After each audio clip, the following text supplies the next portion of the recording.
Okay. Right.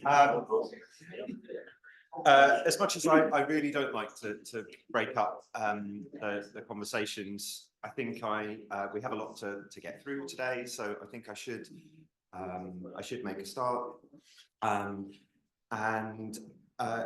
So I wanted to just say a few things before we get started today.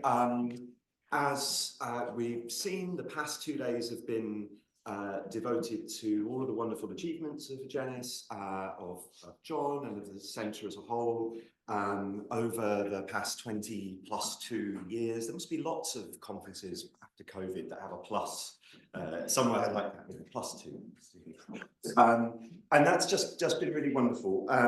But today is about the work that's going on at the moment in Egenis and about looking towards the future. So now, part of that, which, as I said on Wednesday at the drinks reception, part of that is something that wasn't expected when we planned the conference, at least not by me, which is that there would be a change of the director of the centre from Sabina to me. And so, of course, I just want to say, in case it isn't obvious, how enormously proud I am to be taking on the role. I've been here for over 10 years. I'm enormously proud just to be part of the centre and to have all of these wonderful colleagues. So to be asked to you know, to try and steer us a little bit more than I have been doing is a huge honour. I'd be lying if I didn't say that the phrase "hard act to follow" has been sort of, you know, playing through my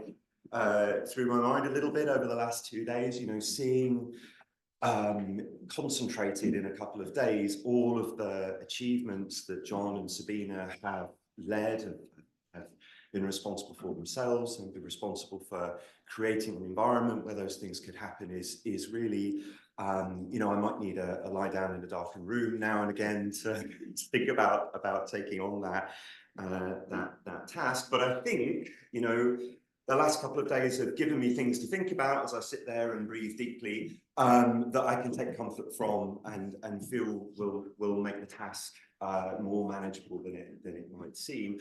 And one of them has just been remembering the friends we have all across the world. So it's, you know, so many people that I've spoken to, we've seen, it's just shown us it's reminded me what support we've got from wonderful scholars in many disciplines all across the world. And, you know, with friends like that, you know, who worries about enemies. I don't think we have enemies, but you know what I'm trying to say. I'm just extremely grateful, and I hope that we can continue to count on your support and friendship, that I can continue to count on that support and friendship in coming years.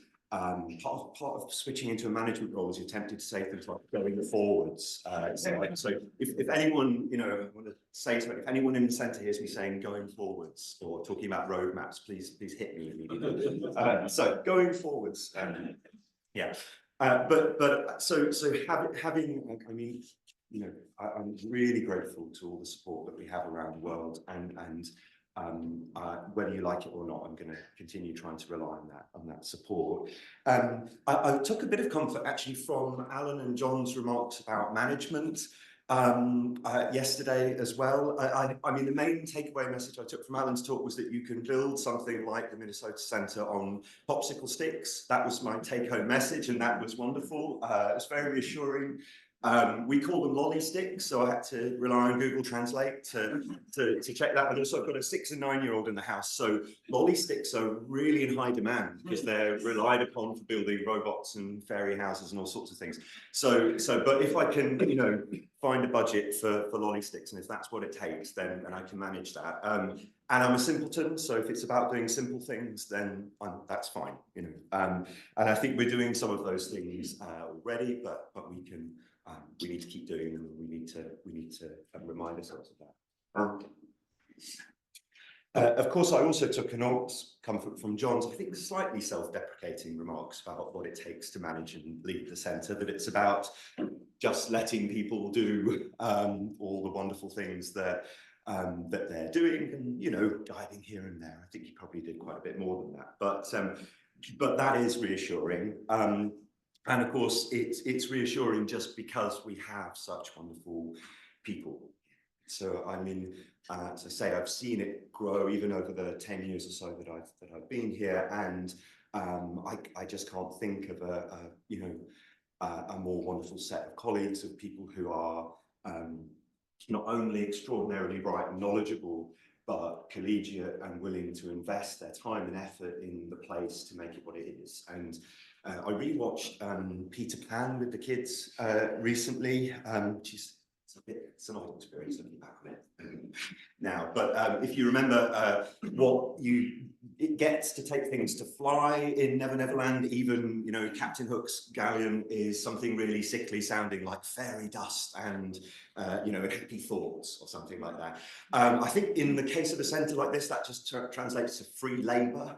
It just translates to people being willing to invest a lot more than they, strictly speaking, have to make it work, to put on events, to you know, create a social life, to run seminars, all sorts of things that may not appear in their official institutional time budget allowance, but they do it anyway, and they do it because they love the place and they care about it. And I'm just enormously grateful for that. You know, we live in difficult times. It's a cliche to say it, but there's no inflation around here anyway on fairy dust and happy thoughts, at least around here, and goodwill, and that's very, you know, we're very lucky. So, you know, we have a budget, we have a building, but most of it just runs on your commitment, and I'm enormously grateful for that. On which point, I wanted to thank Adrian in particular for organising the poster session last night. Maybe I'm behind the curve here. At least for me, poster sessions were not a thing I was used to in philosophy. And I said this to John.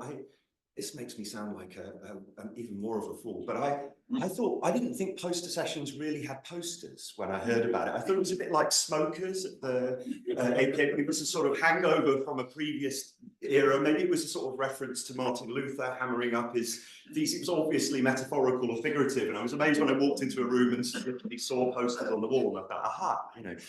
So there you go. That's the kind of person that's going to be leading you. It doesn't realise that a poster session has posters, but you know, because of that kind of attitude persisting in the profession amongst idiots like me, they don't always, you know, have the kind of atmosphere and tension that they had yesterday, and that is testament to Adrian and to all the hard work that he put into organising that, and to all of the colleagues and people from across the world who submitted posters and put effort in this. So I loved it last night. I'm really grateful for you for doing that. So can we have a round of applause for the posters?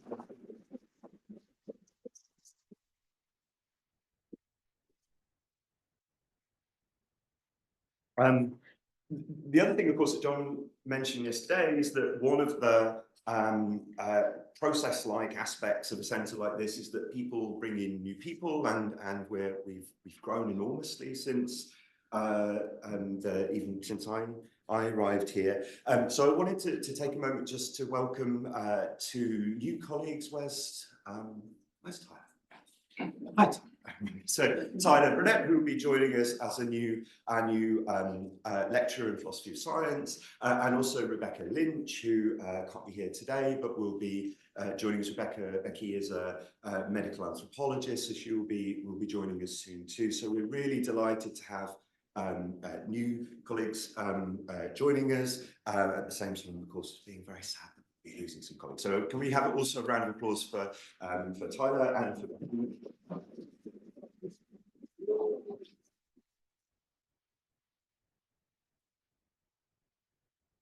Becky will have the odd experience of being able to watch herself being applauded on the recording at least. Welcome, Becky. So the way today is going to work is you're going to see some of what I've just talked about the wonderful work that's going on at Egenis through 4 sessions dedicated to each of our 4 research strands, and these have been organised by the strand leaders, and of course what you'll get is I hope a lovely sample of the work that's going on, but by no means all of it. So you know, there's a lot more. This is a tip of an iceberg, have you? And there's a lot more going on in the centre. But I'm really looking forward to these sessions, and I want to thank the strand leaders for putting them together and all the hard work that's gone into that. And that's the strands are biology and environment, led by Adrian Kine and Angela Cassidy. She's there. I'm not going to make everyone put their hands up because you are going to see them, of course, in the sessions. Health and biomedical research, led by Ginny Russell, Hannah Fareham and Sam Wilkinson. Mind, body and culture, led by Giovanna and Colin Betty. And data, knowledge and artificial intelligence, led by Stefan Guttinger and Sabina Leonelli. It's a bit hard to see people when so we're going to have sessions throughout the day devoted to each of those strands. And I think one of the things that I hope you will see from the talks, the sessions today, is that Egenis has grown. We've seen that span of history, of course, in the past few days. One way in which it's grown is the range of topics. So if the early centre was organised around genomics and the implications of that, you'll see today a very wide range of topics, as those strand titles might suggest. But I think that one thing that we've kept is something that Philip mentioned in talking about interdisciplinary work, which is that you'll notice that each of the strands are organised around a problem or an area rather than a discipline. So each of these strands on biology and environment, or on mind, on artificial intelligence and so on, involve people from lots of different disciplines, from philosophy and sociology and anthropology, but also from the sciences, working together on a common theme, a common problem. And I think that's what's enormously valuable in the centre, and what I hope will come across in the sessions today. Stefan Muller-Villa mentioned the HBS department at Cambridge yesterday, and how it gives the opportunity for students in the sciences to move over and study history and philosophy science. That I benefited from that myself. I many years ago studied maths and theoretical physics. I think that if I was to pick up a textbook in that subject, I now and again think that when I retire, I'll just spend a couple of months looking at those old textbooks, and it would be almost like I'm speaking in tongues or something, that it will be somehow buried there, and it'll come back, you know. But one thing that really struck me there that I remembered was that under, at the time, Peter Lipton's leadership, that department was an extraordinary mix of historians and philosophers. My PhD supervisor was Martin Cush, who was a Edinburgh School sociologist and philosopher. We had Barry Barnes when he was here at Exeter visiting Cambridge. So I remember it just being this wonderful mix of disciplines, where it's the early 2000s, so the echoes of the science wars were still sort of rippling out. And I think I had the impression that everyone in all departments would be having these big arguments about relativism and realism, and they would be, you know, the sociologists would be fighting the philosophers and the historians. So it was definitely, what was the phrase, studies against in some context, but that was what was wonderful about that. And I was, you know, slightly surprised and when I found that wasn't the case everywhere. And so I feel very fortunate to arrive at another institution which has that kind of meeting of different disciplines, where, you know, we have, I think Helen called it sort of respectful disagreement, that's part and parcel of it. But that where these, in an academic world where there's an awful lot of pressure to sit within disciplinary boundaries, where we can provide an environment that doesn't have to be the case. We can work across disciplines, and I think that's enormously important. That's true, of course, for people talking to different disciplines. It's also true about talking to the outside world. As I said, it's a cliche that we live in difficult times. A lot of the challenges that we face involve the sciences and the life sciences in particular. And I think one theme that runs through all of our strands, whatever their focus is the sort of reciprocal back and forth relationship between the life sciences and society, where, of course, what gets carried out within the life sciences has extraordinary impacts on the outside world, but the other way around, the kind of topics that we focus on and the research we do is influenced by those political and social problems that we face.